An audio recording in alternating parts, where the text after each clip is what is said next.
Kenapa lelaki ada masalah terkencing ni ya, kalau bersin atau batuk sebab dia punya ini untuk otot dalam ini kunti kencing dia sudah tak kuat tau. So dia nak kontrol untuk tahan kencing pun susah.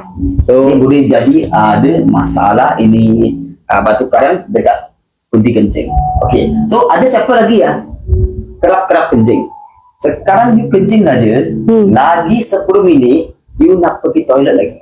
Kita kalau ada masalah ini kerap kencing memang banyak punca dia lah. Okay, dari segi makanan juga, kalau kita makanan terlalu masin, makan banyak Maggi.